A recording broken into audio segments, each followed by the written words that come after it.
Hello and welcome to A Day with the Cart. Or should I keep saying it like that? Hello, welcome to A Day. Why not? I guess so. I mean, it's still what it is. It's still A Day with the Cart Driver. Yeah, we're just not doing the retrospectives. No more 40 seasons in 40 weeks. It's okay. That will come back around someday. Yeah, in 10 years' time. Of course, we could just start working backwards, like the 2010s. Oh, as in like... Oh, do you go mean... through it season by season. Oh, the 2000s? Oh, no, the 20... Oh, yeah, the 2000s, I guess. Yes. Or, we are going forward to the 2020s now. So we are now up to the winter 2020 anime season. Yes, this is a retrospective. No, not really. I think people could figure that out since it's... will be in the title. Well, also, presumably you're going to publish this in not too much time. Yes. Because otherwise... It's not much use. Yeah. So it's the first impressions of all the anime that came out. Well, all the anime we watched from the winter 2020 season. We're all excited about all these new anime. Don't worry, though. Give us a couple weeks and it'll be like, this is all garbage. Anime sucks. Actually, I don't think it's a bad season, although I've certainly seen a lot of people comment that they think it's fairly mediocre. I could see that. But mostly because I haven't seen anyone talk about ID Invaded, which maybe I'm the only person who really likes that show. I've definitely seen a couple people talk about it. It's the fact that it's got kind of a weird release, I think, means a bunch of people haven't gotten to it. Because isn't it all getting released on, like, YouTube or something? Is it? I don't know actually what the release schedule is, because it was on Crunchyroll, so I stopped looking. Oh, I could have sworn that it was some, like, premium YouTube type deal. Maybe it but is. I could be mixing it up with something else. I like ID Invaded quite a bit. It's a, this is Ai Aoki, who I am no fan of, director of... Very workman-like director is how I would put it. Yeah, it's his studio. The one, he did Fate Zero, but he's surprisingly young, if you actually... Yes, he is, but he was also handed stuff as a director very early on. Yeah. Because I know we've had this conversation before where we've discussed the facts, like, why was this man handed all this stuff pretty much off the bat? Because he worked... The thing is, I'm struggling to think of the other ones because none of them are things you would ever think of. They're just too mediocre. Oh, okay. Like, you know, production-wise, they're perfectly acceptable, but... And, you know, in fact, even in spots, you could be like, I can see that this took a fair bit of craft. But in terms of actual content, it's kind of nothing. Yeah. Like, I can picture them in my head, but I can't actually think of the titles of them. But anyway, ID Invaded, or perhaps more accurately, id Invaded, because it's about... It was a cyberpunk police... Freud. I mean, you're not entirely right. I mean, you'll understand the title when I explain the story. So it's a cyberpunk police procedural, but kind of without a lot of the cyberpunk trappings when it comes to things like Santa Ghost in the Shell or Psychopaths with that kind of cyber megacity thing. It's more dealing with, these are policemen, and they're dealing with future technologies which use to help track down criminals. In this case, it was a guy who drills holes in people's head, which is pretty messed up. They called him the Perforator, which I thought was a pretty good name. But they use this device similar to, I guess, Inception or something to dive into the id of the people of various people. Actually, id Invaded. Thinking on it though, you bring up Inception, but I feel like maybe the more obvious comparison point would be Himitsu Top Secret. I never saw that one. Except in that case, they're looking at the memories of the deceased they have like some fancy brain scanner where they can access memories. And so that's what's used to try to... They're brought in on very difficult cases where the regular police are struggling to identify who the culprit is. So this other unit, they come in and it's like, they're section, I don't know, like 8 or something. And they're able to scan the brains and then use the evidence from the memories to try to pinpoint who the murderer is. Something I really liked about the way the first episode was framed was they introduce you... The show opens with the guy waking up inside of the id he's in. And every time he goes in, he sort of forgets why he's there. He forgets what he's doing, but he knows he's a detective and he's trying to figure out what's going on. And And I think he'll gradually piece together details while he's in there. But it opens up with him in there. And you have no idea what's happening. I didn't even know it was a police procedural, for example. And you're kind of gradually figuring out, like, why he's here, what's going on. And then they'll cut back to people who are watching him in there going, like, he's spotted so-and-so. Because there's these certain reoccurring patterns that occur inside these people's ids. Such as there's always this one girl in there who's always dead somehow. And then just kind of reoccurring patterns like this. It's very... But then they like gradually kind of work backwards and out from there to here is the actual case in the real world. Here's what he's trying to do. And then build that back into why he's in there and why things are going on. That's how the episode plays out. It's really interesting and really well done, actually. It's not the most, again, workmanlike visual style. Apart from some of the like creative stuff in the id, so to speak, is quite interesting. But I mean, we've also got like a Madoka season airing alongside it. So if you want to talk about entering into some weird alternate ids, reflections of the subconscious and the mind, Madoka's one is way more interesting. But there's a lot more to do with the individual stories and plots and themes that they are building that is much more directly relevant to the story in Id Invaded. But yeah, I find it fascinating. I'm not sure if I have the most, what's the word I'm looking for? Confidence in its ability to deliver, mostly because I do not trust the staff, but they have easily got my interest so far. I'm kind of impressed by what it's shown. So what have you watched this season? I guess I should talk about something I've watched because you've talked about something that only you've watched. So, let's see. Let's start with something I didn't like. Okay. Or which I think has a lot of issues. I don't know how to put it.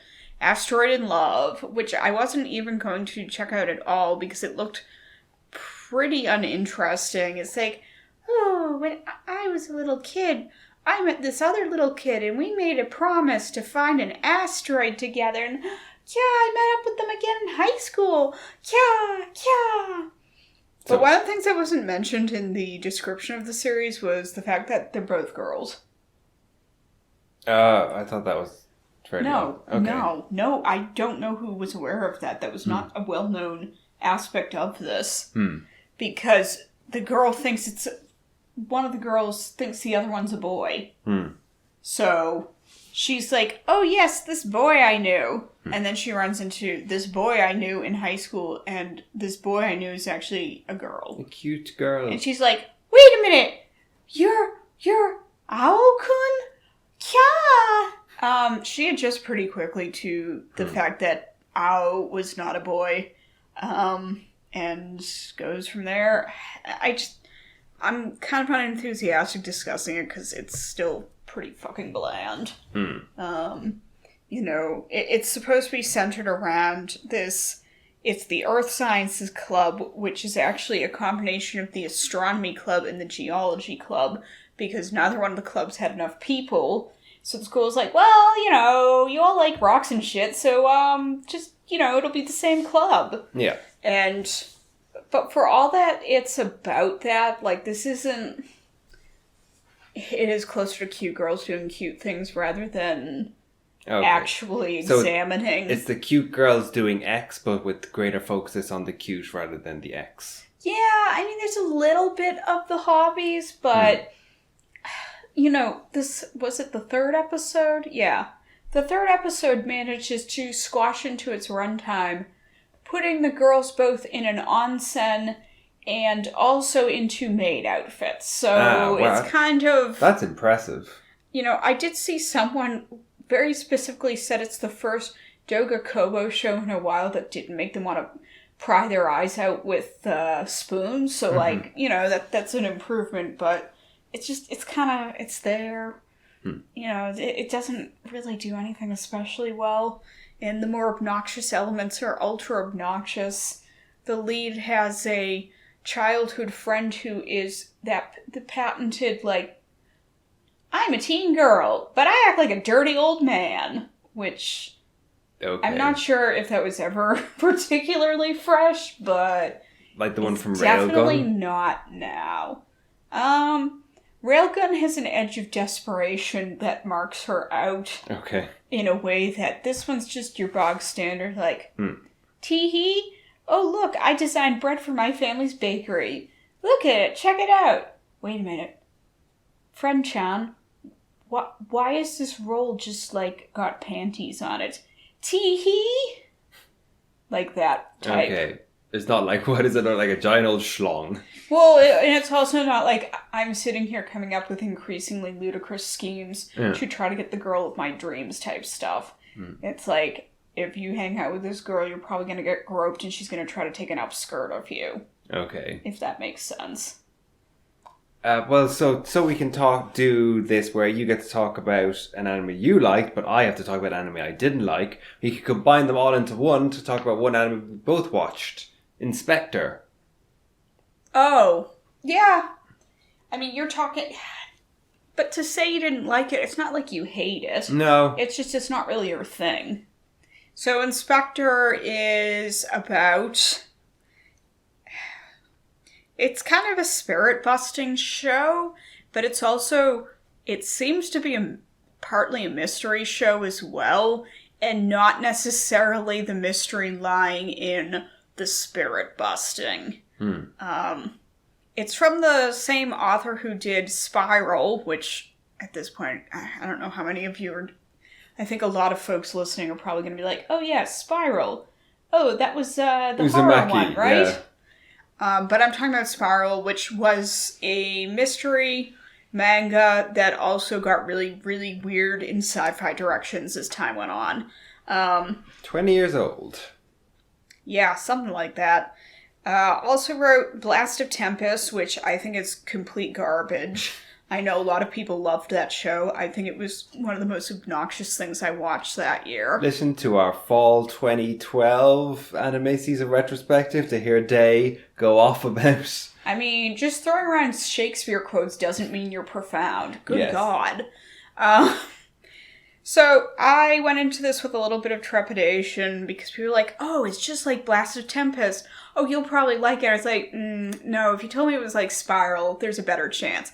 And I would argue that so far it's much closer to Spiral than it is to Blast of Tempest. Spiral also starts out with murder mysteries.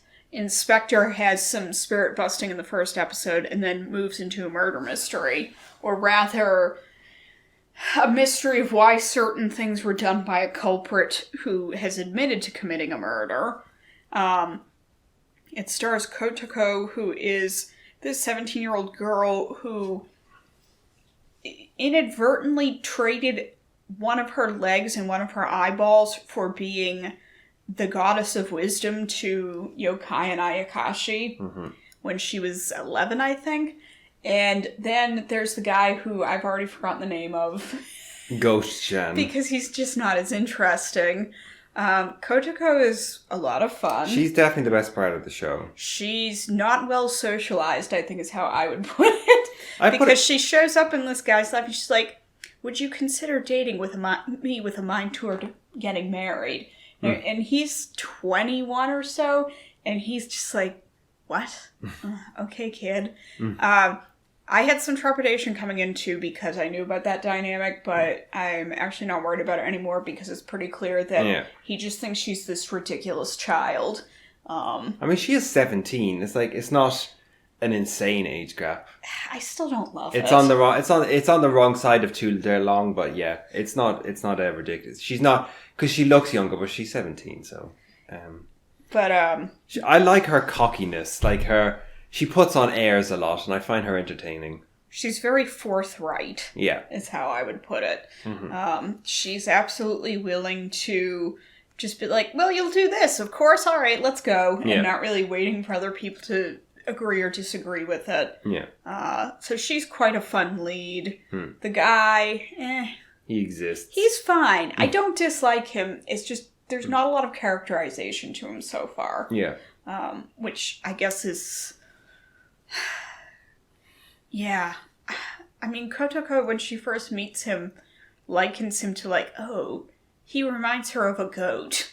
And this is somehow a good thing. Yep, this means I love him. She's like, oh, is this what love is?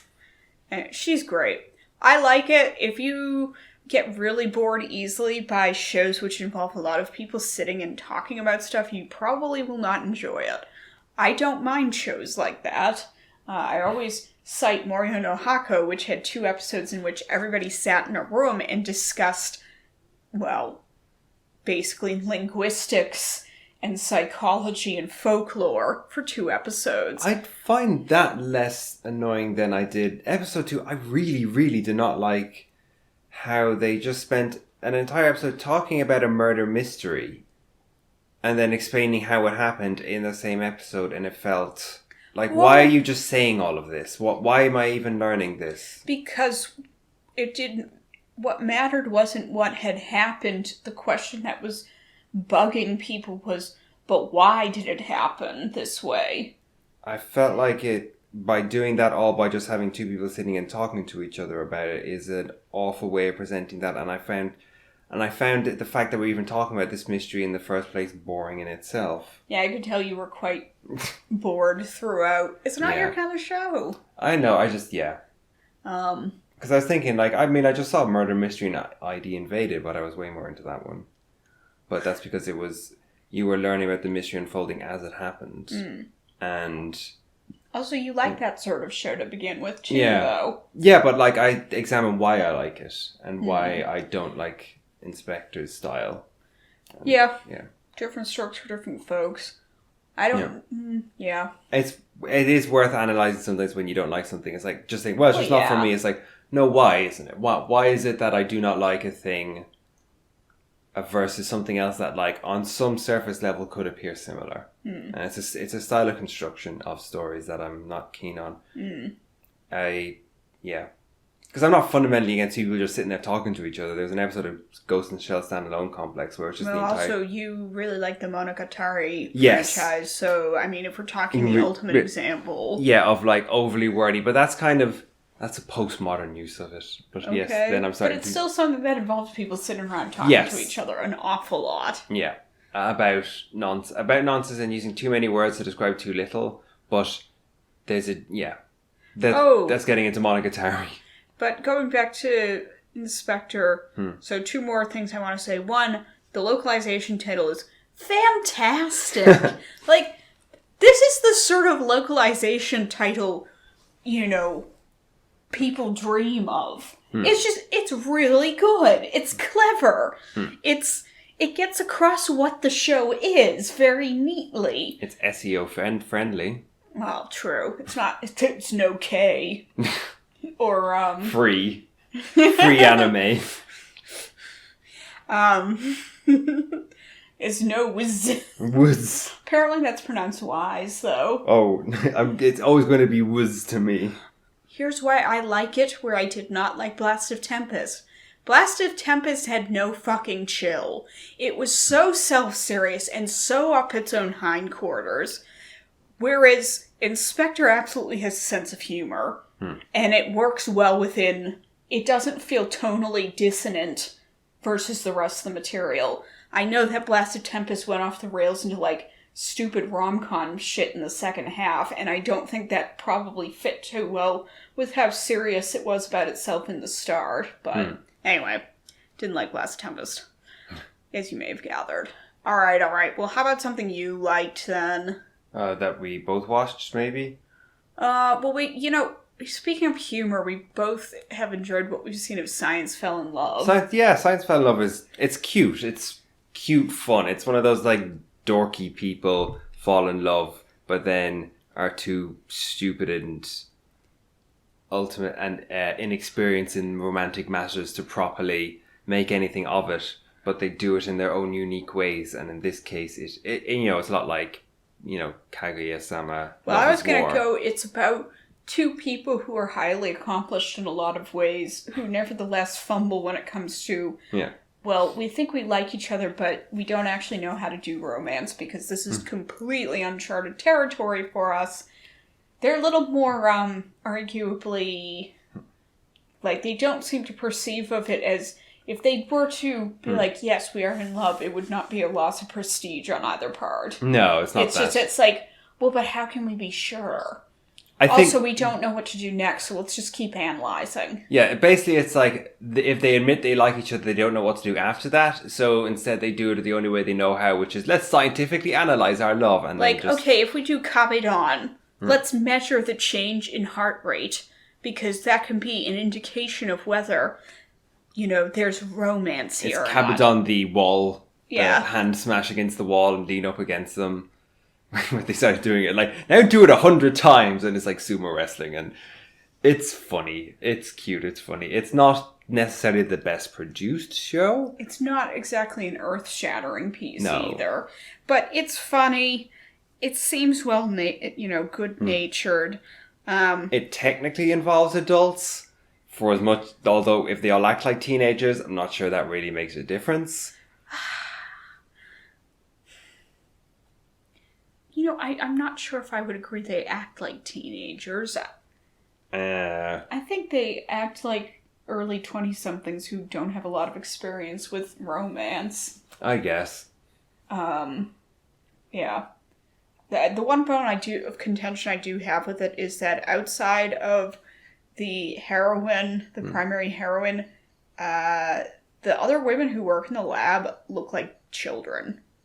One of them looks like she could pass for 12, and the other one looks like she could pass for 10. And I do find that kind of irritating. You're unfair on. She looks older than that. She does not look older than that. You just have been warped by anime over the years. She looks fine. Look.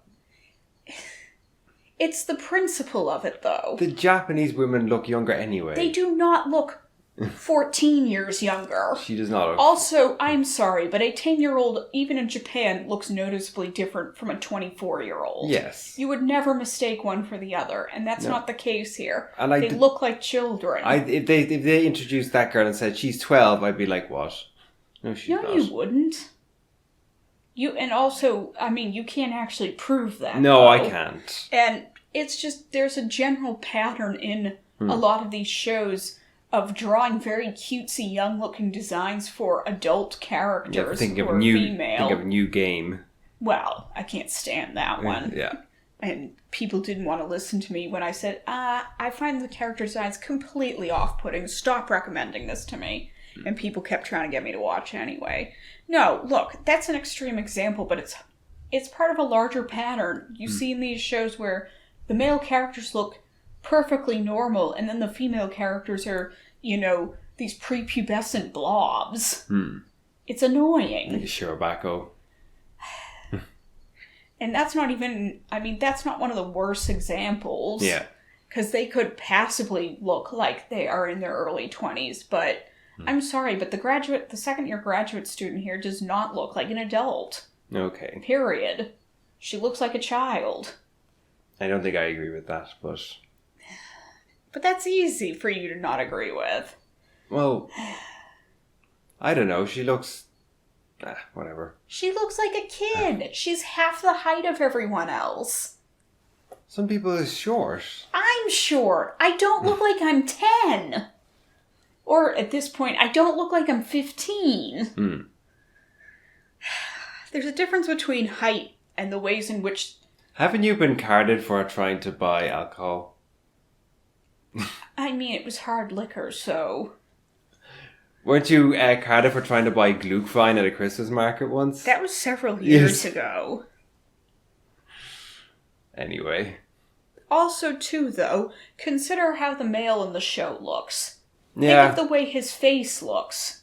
It's not just about his size. Yeah, I he guess looks like he's an adult. I could see it when compared to him, yeah. And it's like, well, is there any other guys who look like... cute? Well, we haven't seen the Chad yet. Oh, the Chad bro, the Machio-san, who has yet to appear, but yes. Anyway, look, I'm saying on the whole, I like the show, but the character designs do bug me. Please have more older-looking character designs, especially if your show involves people who are adults. Yes. Yes. Yes. I generally agree with that. Alright, I don't know why you have Neko Paro on here, speaking of very young-looking designs, since neither of us has watched it, nor is either of us going to ever watch it. I just like the horror that some people have experienced, apparently, upon watching this thing. It reminds me of people watching Cats. Yeah, except the cats... Okay. The cats in Cats, though, have personal agency and are not glorified slaves. Yep. The thing that's bothering people in this is that the cats are, like, pets. Basically human, but they're kept as pets. Yep. And they're used for labor. Yep. So it's basically about slavery, except the slaves all have cat ears. Yep. Didn't the ones with cat ears in Escaflowne weren't they pretty obviously slaves at some point? I think that may have been there may have been a subplot regarding that. I don't remember a lot about Escaflowne. But yeah, that was all I wanted to say about Nekopara. Oh, God. Anyway, other stuff. So I guess, okay, so I've talked about stuff that I didn't like, but I really liked, I mentioned this earlier, was Magia Record. Ah, okay. Which kind of I didn't know you really liked it. I got the sense you were enjoying it and were intrigued by it, but I didn't get the sense that you really liked it. Yeah, I guess that is strong. But yeah, I was surprised at how much I enjoyed these early episodes. What's been interesting about this Madoka spin-off is that they haven't pretended that they are going to retrace any of the steps of the original. They're using all the motifs, they're using the world, they're using the rules of it. For example, something they do within the first episode, within like 10 minutes in the first episode, they say like, these girls already know their fates. Mm-hmm. They already know that they have doomed themselves by being magical girls. Mm-hmm. And in many ways, that part of the plot is them saying, we have heard through a rumor, through dreams, through something, that if we go to this city, we will be saved. Mm-hmm. We don't know what this means, but because this idea of us being magical girls has doomed us, essentially, even though this is the most tenuous of connections to the concept of being saved, we are all going to go there anyway, because we have to know. And that is, in a way, it's almost like Wolf's Rain. You know, Wolf's Rain, they spend the whole time trying to find this place. Or Vinland Saga. Exactly, yeah. And I find that, I guess I'm interested in that as a plot point, but by doing this, they're deliberately not just doing Madoka again, while still using all the same visual styling and stuff. Like Cubase here, but they don't pretend like, you know, QB's weird. You know, there's a second QB somewhere. Huh. There's multiple it's QBs. Like Mokana. Yeah.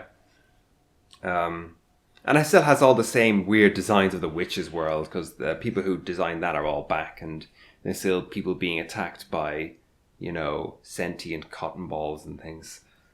It does have the same problem of the original Madoka, in that the characters themselves are not fundamentally very interesting people. They may have interesting things going on under the surface, but watching them interact is a wee bit bland.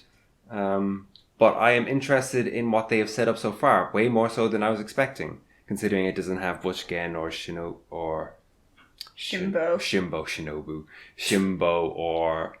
and I did get a kick at how they opened it up with probably the most famous song from the original OST. And I was like, yes, of course, if you're going to open a new Madoka series, of course you have it with this song. So, yeah, I've enjoyed it. I do think the outfits are distinctly disappointing because while I did not like the original Madoka on the whole, one of the things I do think its visuals were absolutely distinctive, and the different outfits people wore were fairly distinct, and I think they were well designed for the most part. Yeah. Whereas there's a lot of midriffs on display. These, it's just like boob bandages all the way down. There's a lot of midriffs on display here. It is kind of... I'm 90% certain that it was still Ume Aoki who designed Oh yeah, these. I looked it up. I was able to finally dig up that it was her. Yeah. Because she did the ones for the... bland. I know, I don't know what... Maybe because they were originally designed for a game. Yeah, that they were designed for the phone game, which I tried to play, but I found the game boring, so I never actually got into the story. So so, I mean, if you're designing outfits for a mobile game, then I could see you going for something that's a bit more stylistically simple. But I do think it's something, looking at compared to the original cast, it's like, okay, there's a definite step down here. They're not even stylistically simple, though. They're just... bleh. Yeah. Because like, all the original... I don't know. It's pretty stylistically simple when like, more than one of them, it's, I have a cloak, Yeah. a boob band-aid, and a short skirt. Yep. That's definitely less detailed than Madoka's getup, for example. Yes. I haven't seen it. Yeah, but I you don't weren't. know that I'm really interested in seeing it anyway. Maybe but... wait until if people start really going crazy for it, because it's still early on. But the original Madoka was instantly quite fascinating, but it took until episode 3 where you're like, oh, okay, I see where you're going now. I think I've told you about. I had the work colleague who is into anime, but he's not as into it as I am. So he was asking for. He had asked me for recommendations, but one of the things he mentioned, he was like, "Oh, I'm watching Madoka Magica," and I was like, "Oh, what episode are you on?" "Oh, I only just finished the second episode." I was like, "Okay." He's like, "Yeah, I guess something must be gonna happen because I know everybody says it's really good and everything, and I mean it's fine, but like, I guess is something gonna happen?" Yeah. And I was like, Yes. why don't you keep watching? At least the next episode. I said, I think it's the next episode that you're probably hearing about. Yeah. And then he watched the next episode, and when I saw him next, he's like, wow, that was awful. I stopped watching. Oh, really? He was too troubled by it. He's like, I'll go back to it eventually, but that was a bit much. Yeah. Which is funny because I wasn't expecting that sort of reaction, but I guess... It's been... For as much as by now everyone knows what happens in Madoka, it was still really damn effective at the time, and it's effective in the story. And I think that's actually part of the reason why it's totally okay for Magia Record to just go like... Yeah, folks, you know what's what. Yeah, because even if you haven't seen Madoka, through osmosis, you probably have a rough idea of like, oh yeah, shit sucks. Serious. Shit sucks. Anyway. Oh so God. What have you watched? You watched... Oh, how about one I have watched and you haven't watched, but which I'm kind of like, about, which I guess describe both of the shows I've seen that you haven't. And that would be, if my favorite pop idol made it to Budokan, I would die. First of all, holy crap, this has good production values. Yeah, which is kind of surprising. I mean, when I saw the trailers look good, but even so, I was a bit surprised at just how good this show looks. In particular, it's the backgrounds. The backgrounds are beautiful. It's Studio Naya does the backgrounds, and I would really like to dig into who is actually working at the studio on the backgrounds, because I have a sneaking suspicion that there might be someone who worked on Go Princess Precure's backgrounds. Particularly, there are stylistic similarities with the way the night sky is presented. But anyway, this is the one where it's centered around a young woman, Aripio, who is an idol mega fan. And she is a fan of this somewhat obscure idol outfit, Cham Jam, which exists, I can't remember the town. They're in, I don't remember where they are. But they're not in Tokyo. I think that's the most important thing to consider. It's this fairly obscure rural outfit. No, it is not rural at all. Sorry, they're in a city. It's just not, it's not Tokyo. Regional. And she is in particular a huge fan of the least popular member of the group, Mina. Mina is a very shy young woman, so as you might guess, the whole idol business is probably not the best one for her. She has trouble expressing herself when she's meeting fans type thing. Now, granted, Aripio is also the only one who ever buys her handshake tickets, apparently, but I have a lot of feelings about this show. Where to even start? First of all, Aripio needs to, fucking chill the fuck out. That's the only way of putting it, because she's just way over the top. So much so that toward the end of the first episode, she's like, maybe I've been too intense, and her fellow idol freaks are like, yeah, dude, you think? I like her interactions with, she's got two friends, close friends who are also idol fans, Kumasa and Matoi. They're both men. And I like watching her interact with them. You get a genuine sense of friendship among them. You know, whether they're bickering over their favorite idols or they're discussing methods of getting like, oh, I want this special run of photos of my favorite. How do I do that?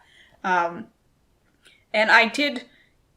One of the things I think the show does a good job of depicting is, well, why someone might get into this stuff in the first place, because what comes across quite clearly is there's this sense of community among the fans themselves. So I could see, you know, especially if you don't have a lot of social outlets, I could see how that would be quite attractive for a person. I don't think it was the show's intent to depict how exploitative it was, because the show is centered around, like, oh, the idol fan and the idol get together, because it's a Yuri show. So given that, I don't think the show was thinking like, oh, we're showing that this is a two-way street of exploitation going on. So I feel very conflicted about it. I'm still watching it, but I wouldn't say I like it. I don't know that I would say quite I dislike it yet either, though. It's more, I feel a sense of unease with it. So... Anyway, but I've talked an awful lot about it, haven't I? I guess I should talk then about a show. Actually, no, because you watched part of this with me. Somali and the Forest Spirit, which I want to like a lot, because I will always appreciate a show in which they use a fantasy setting that is not a traditional fantasy video game RPG with goblins and elves and dragons and shit. And it's not that this show doesn't... I mean, it has there's minotaurs and golems and stuff, which are part of the fantasy world du jour. But it's a unique setting in of itself, that with unique visuals and a very its own color palette that I think suits it really well. And I'm really into that. It's a lot like Made in Abyss is the easy comparison point to make when it comes to its visual style and the world and so on. A cuddlier one. Ish. I don't know. Less blatantly. Yes. So, one key thing in this is that the lead, who's a golem, whose whole life, up until the start of the show, has been about being a forest guardian, finds a human child. Yeah. And ends up taking him in, and then decides, alright, well, what now? Well, let's find some more humans. And then we learn that humans probably don't exist, or the other creatures that inhabit this world are like, what? Humans? Gee, I don't think they exist anymore. And it's, well, why don't they exist? Well, they racist too hard. Yep. They're all racist, and so they start a war with all the various non-human races, and all the non-human races are things like, you know... minotaurs and lizard people and all sorts of other things like that. So of course all the people were killed pretty quickly. Yeah. And they're in this tavern essentially, and the other patrons are like, gee, you're looking for humans? Wow, that's bizarre. Huh.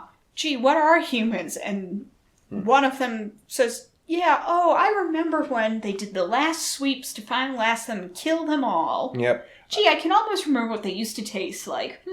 Yeah. So, yeah, to say it's a lighter fare, you know, obviously Made in Abyss is a hard bar to reach when it comes to darkness. Well, but, yeah. Of course, you also think, I mean, part of the reason that you found this a bit disappointing was you were expecting something a little closer to that than it actually is. I think, unfortunately, everything forever will always compare poorly to Made in Abyss, so that's an unfair comparison really to make. What's a bigger issue is, you know, the story starts with him finding the kid, and he says something along the lines of, I didn't know why, but for some reason I decided it was my life's meaning from here on to take care of this child. And it's like, ooh, mystery, why does he take care of this child? Spoiler warning, it's because he has to become a parental figure, and that is the entire thing. The kid is precious, and the golem must protect kid, and that is boring, and the writing is... Okay, crap is unfair, but it's staid, it's bland. Yes, I was going to go... So I only watched the first episode because my feeling was, this is fine, but it's not particularly compelling. No. Nothing here really grabs me. Yes, I will agree that adorable little brat Somali, or it's more pronounced, it's not like Somalia. Somali. Yeah. Although I did keep watching, I was like, so why is the kid named Somali and he's white? What the fuck's up with that? But jokes aside, he does act, it's like, ooh, so cute, but he also does a lot of, like, little kid shit. Oh, yeah. Like, he gets it. He doesn't listen. So, I could be like, well, I at least appreciate that this isn't taking the approach of, say, if it was for my daughter, I'd even defeat a demon lord of not the daughter growing up and marrying the dad figure, but in the sense of just all they are is adorable. Yeah. And they don't act in any way that's appreciably like a human child. So I will say that he does come across as being closer to an actual human child. A bit bratty. But that's not a reason to watch something. No. Even if I can go like, well, okay, at least you're acknowledging that it's not just a matter of, oh, I have this adorable creature in my life now.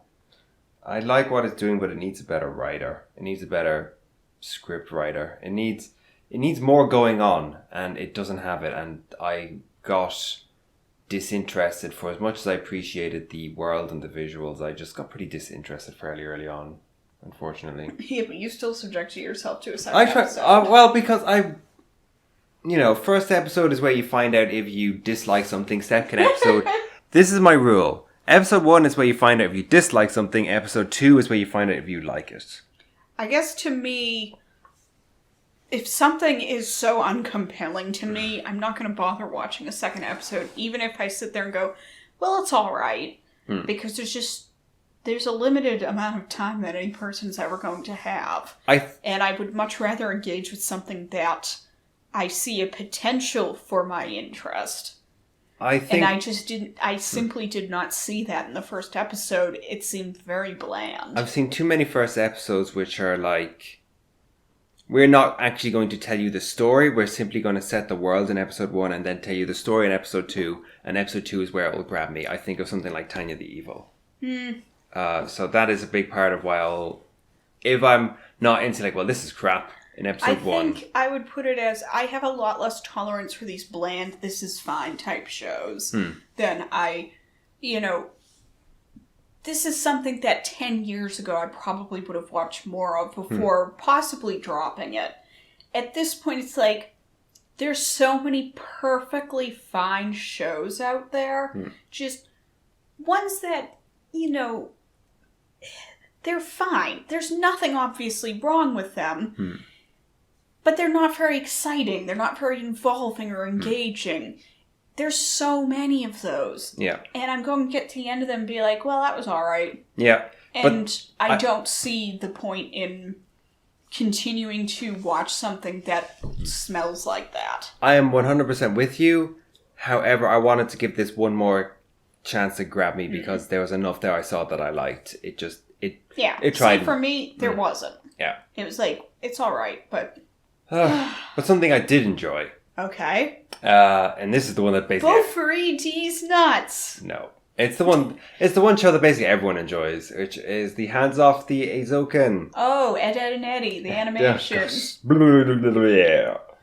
No. I'm never going to be able to watch it because someone made that comparison, and I cannot unsee it, and it bothers me.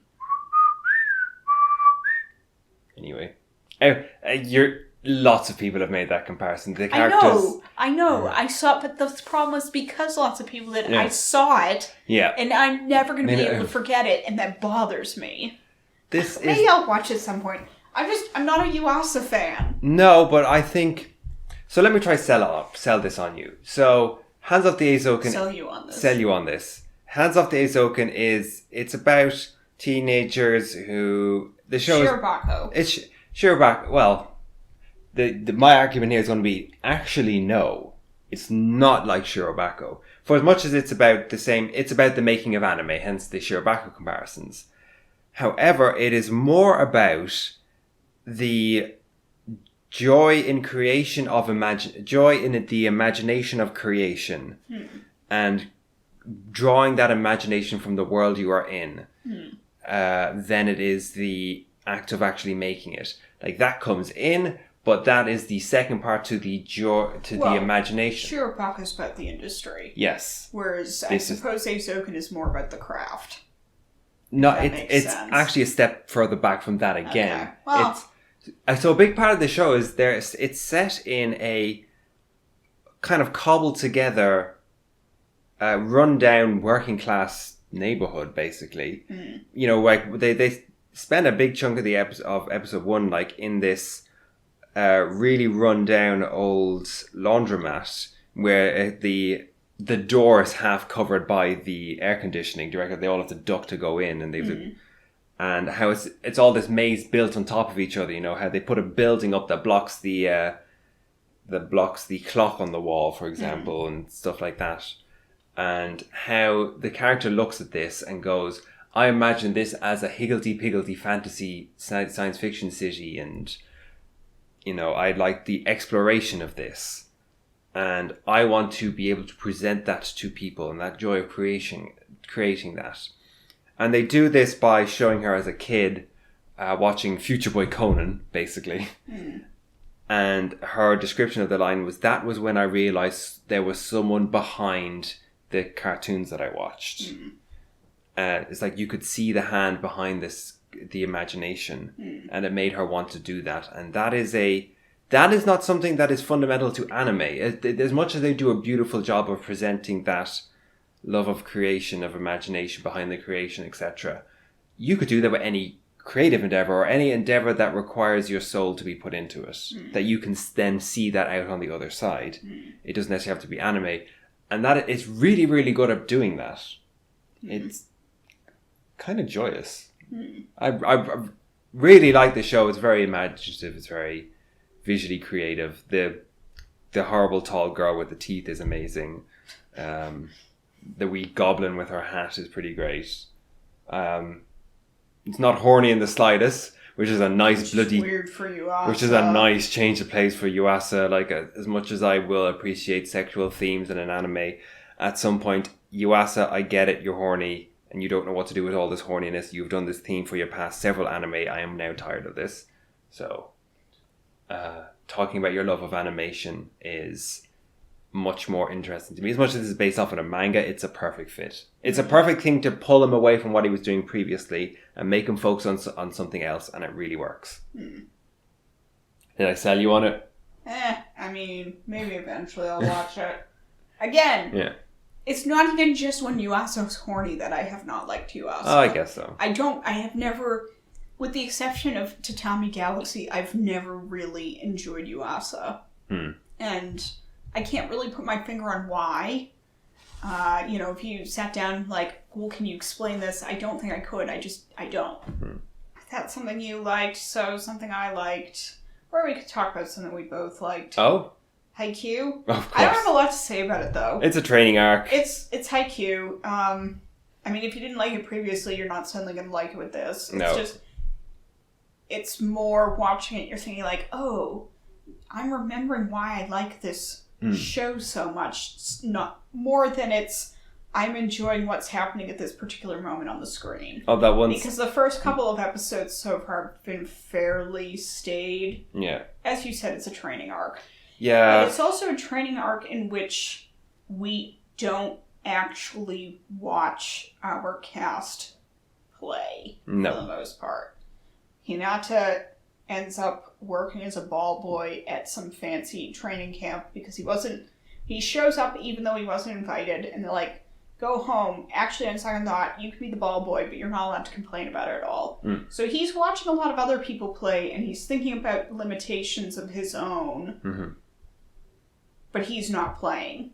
And it's not that it's just...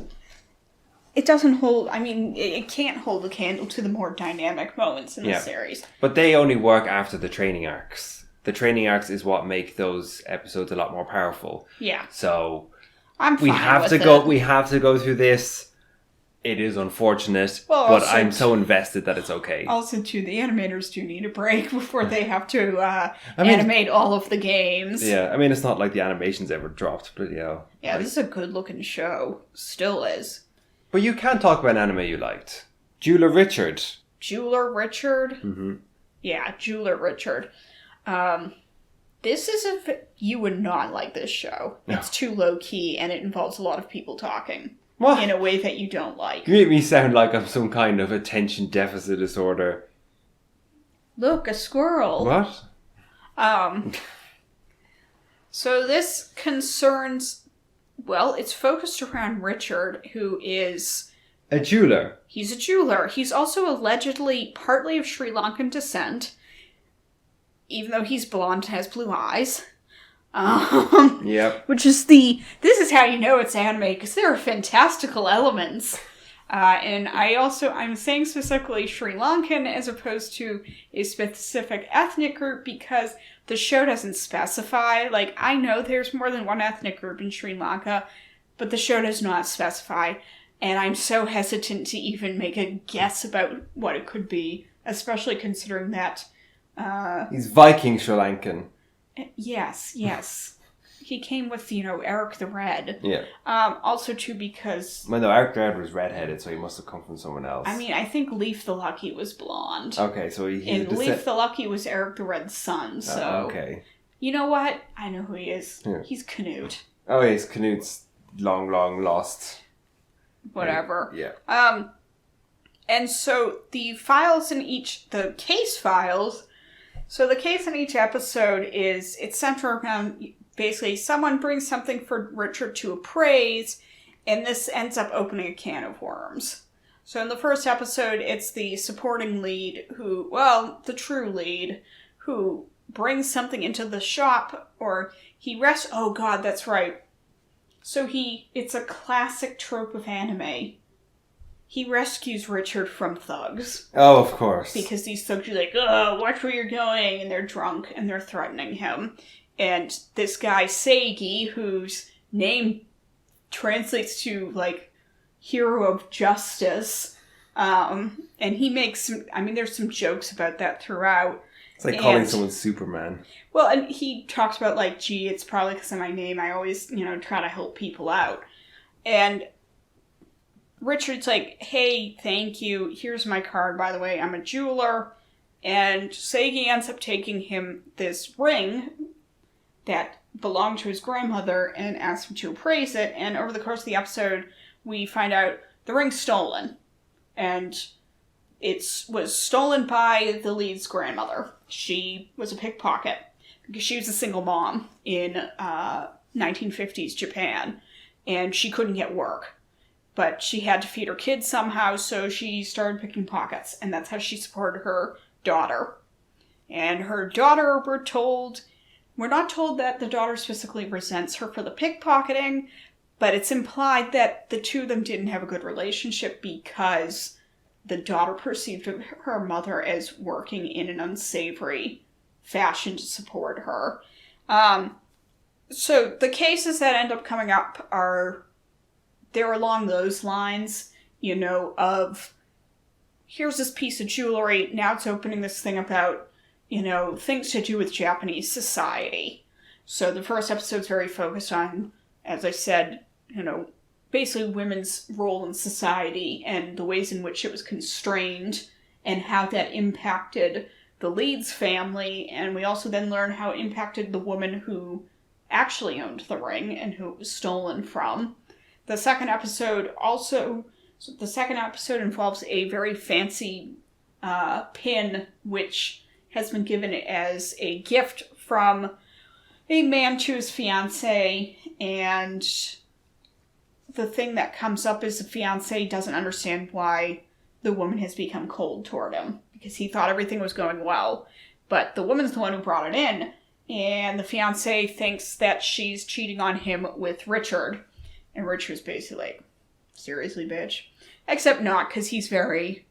and in the second episode, there's a bunch of very explicit stuff about Richard saying to Seigi, like, yo, don't be racist, don't be sexist. We get a very diverse set of customers in here, so I don't want you to be making racist remarks or sexist remarks or homophobic remarks, and you have to remember we need to treat everybody equally in here, because, well, he doesn't say that's because it's professional, it's just it's implied.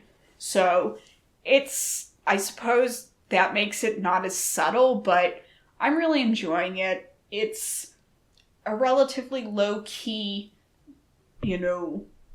story that nevertheless is about much more weighty matters. And I don't know what I was expecting out of this. It looked like it could be interesting, and it is. It's not going to blow the barn door off of anything, but I like it quite a bit. It pains me though to watch and think there's no way in hell it's going to get a second season. It's good, but it's not good in the way that things that get second seasons are, if that makes sense. Yeah. Smile Down the Runway. I feel conflicted about it. There's stuff I like about it, but there's also stuff that I don't like about it. Although I will say I'm frustrated because by some of the criticism I've seen of it, because I feel like a lot of people who are criticizing it want it both ways, where they're upset that it's not apparently... They're upset that the shitty labor practices are not being challenged, but they also are ultra dismissive of the fact that the lead is a short girl who wants to be a model. And I find it annoying. I mean, who cares about other people's critiques, but I don't know. It's kind of annoying because it's like they're asking the show to be two different things, and the two things are in opposition, because I've seen people saying like, oh, well, but a big deal, she's too short to be a model, she's being selfish and should just give it up. While also saying, oh... Wait, who's saying that?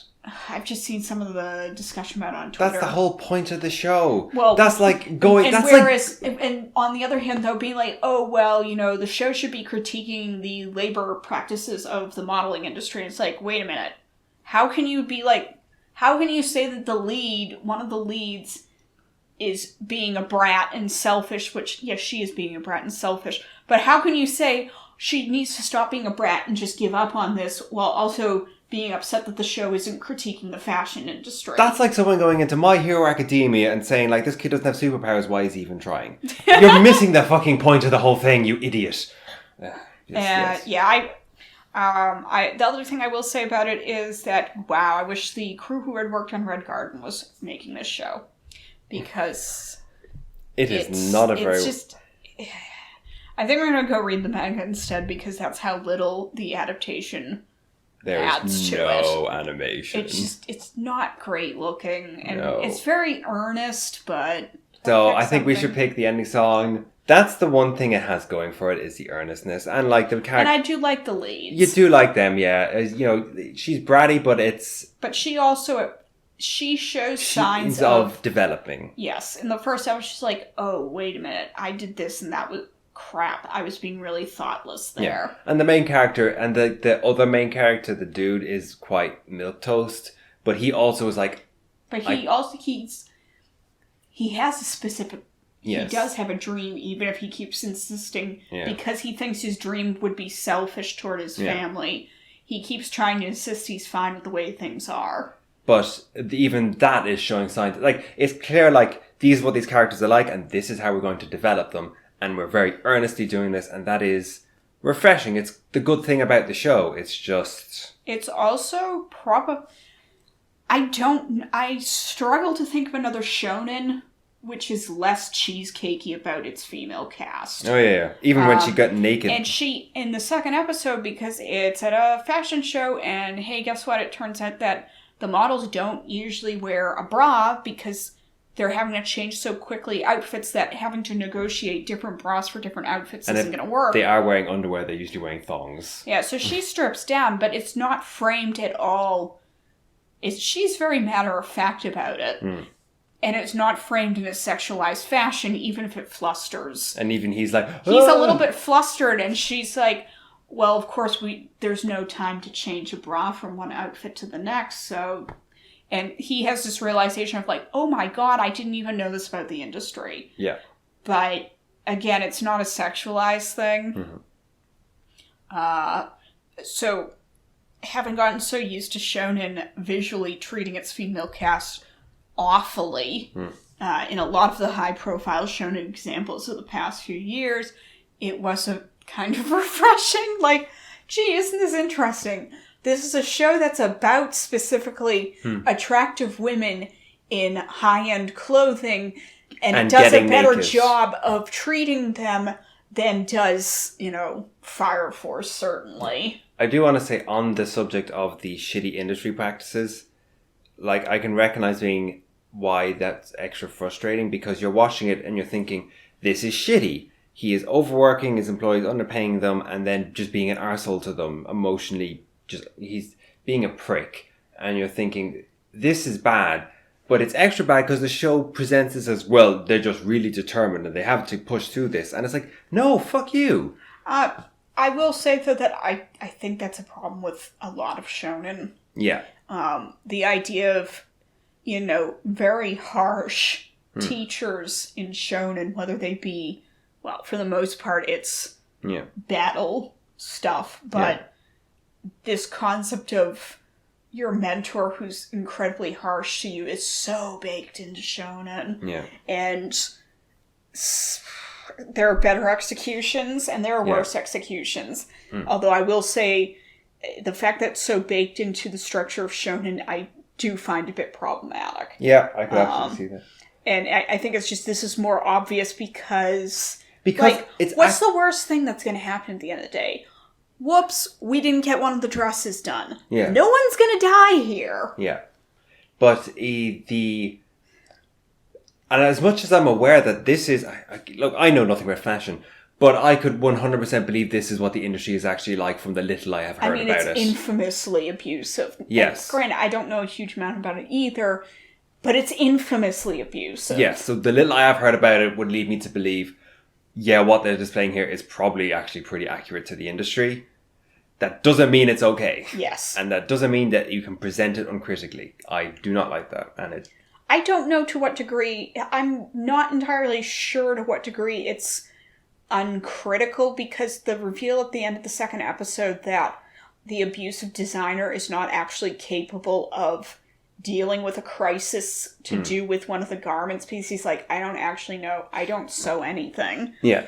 Seems like maybe it's not, but it also could just be like, this guy's a jerk. Yeah. And not a broader thing of working your employees halfway to death is bad. Yeah, because like the reason why they reveal that is because his dressmaker gets a nosebleed. She collapses. Collapses from overwork behind the stage.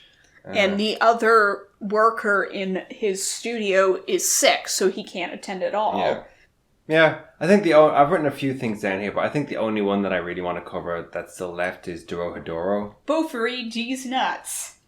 Yes, dear. I just wanted an excuse to say that, because it's stupid. Yeah, Dorohedoro is one of those mangas that's been kicking around for a long time now. I put it in the same category as I put something Vinland Saga. Vinland Saga, before it came out. But also like a Bride Story or something like that. Which is these denser seinen. Dense seinen that have got massive critical reception and are inevitably going to get an anime. People keep saying Bride Story won't get an anime. Have you seen the designs? It's like, Bride Story is too good. It's too successful. It will get an anime. It's just going to take time. But yes, Dorohedoro. And from watching the anime, you look at it and you think like, this is fascinating. This is such a weird, gory as hell, but like fascinating seinen property. It's like, the story's like a guy who's got a lizard head, who then when he finds magicians in this like cyberpunk dystopia street, he'll put them in his head, and then a person inside his body will come up and say, you're not the one, and then he goes, oh okay, you're not the one, and throws him down a pit. And this guy's the good guy, by the way. It's like Ceres and Mai. You're not entirely wrong. Then they find someone, and then as he's putting the person in his head, someone else drags him from behind and he rips off her face. And it's like, holy shit. And then there's these magicians and they can make doors appear out of somewhere. And then they get at the girl who's the main girl. And then her body starts to turn halfway into a praying mantis. But then it gets saved and she turns back. And there's also the designs look a lot like they're out of Akira. When I say that. Yeah, you're right. Yeah, it is fascinating, and I do not think the adaptation is very good. A lot of it is CG, and I talked about this a lot when it came to Beastars. If you listened to our last podcast about the fall 2019 season, which is that this is done by Mappa, and they've done a CG very similar to the CG they did with that one about the old guy who became a superhero. Oh, I know the one you're talking about, but I can't think of the name. Yeah, Neko Power, no. He became a cat. Yes. Ow. That one. And I don't think it looks good, and I think it looks especially poor in a grimy science fiction story.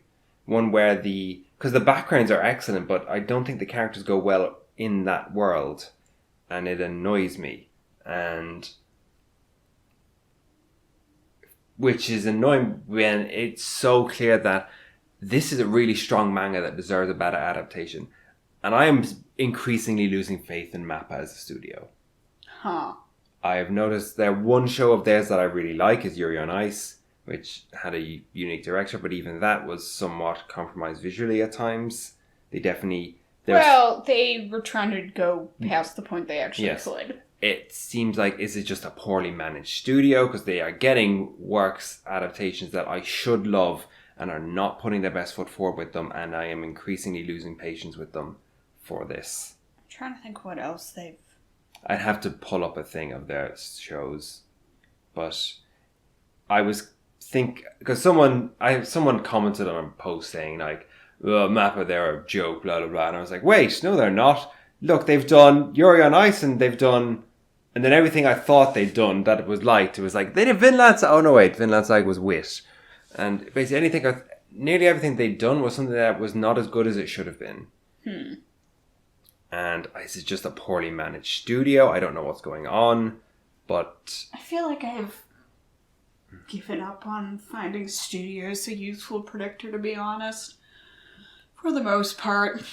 There's still... Like, outside of some exceptions, like I know KyoAni's, their stuff is going to have a certain level of production value in it. Yeah. A1 stuff is generally competently made, if not particularly engaging. A1 usually doesn't... See, there's some studios where there are house styles that are very specific, and usually... but I don't know what... See, that's an A1 I don't think is a house style. Exactly. It's like, well, I know it's probably not going to look like complete poop. Yeah, it's funded by Aniplex. Yeah. They will have... It will be... And it is frustrating me about Mappa, and it's frustrating me about Dorohedoro. It's also... I had to get a fan sub for this because it's been picked up by Netflix. I might wait until this one is over, or I might just read the manga, or I might just forget it exists altogether. And we'll see. Bofuri D's nuts. Yes. And that's it.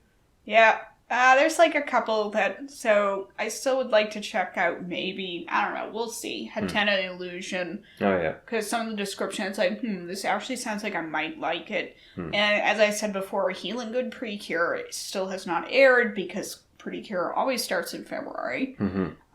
But... I do think it's not a bad season. Again, people keep saying... I keep saying probably like, ooh, it's so mediocre. I don't actually think it's bad. I'm certainly watching a lot more things than I have. Well, I mean, in the entirety of 2019, I watched very little outside of the summer season. In fact, I didn't watch anything in the winter, and I only watched one show partly in the fall. So... It's, for me at least, this is a big improvement on what I've come to expect in the past year and a half or so. There's a lot of shows that I'm very much this is intriguing, let's wait and see. Stuff like Magic Record, stuff like It Invaded. The only one I feel fairly confident in is Asoken. Not Science Fell in Love. Well, I compared it to Kaguya-sama, and Kaguya-sama had much better visual production value and construction. But that one... By the halfway point, it was like, we've run out of ideas, so let's just turn into a drama. And, I feel more confident this will not do that. I'm unsure on that. Okay, well, we'll see. I really like Inspector, and I really like Richard the Jeweler. So, I mean, if I really like two shows, that's pretty good. Yeah. But, anyway, folks, we didn't talk about Bofuri D's nuts, but... Which one's... Thanks for joining us. Yes. I don't know what we're doing next for this podcast, but we'll see. I like to continue our thing that we were doing where we were selecting an ending song for... Oh, no, I meant, like... Oh, yeah, podcast. Our next podcast. I know, but I want to say I do like our ending songs that we were doing for all the last... All right. I think we should choose Ed, Ed, Nettie. Oh, my God. All right. See you next time. Ed,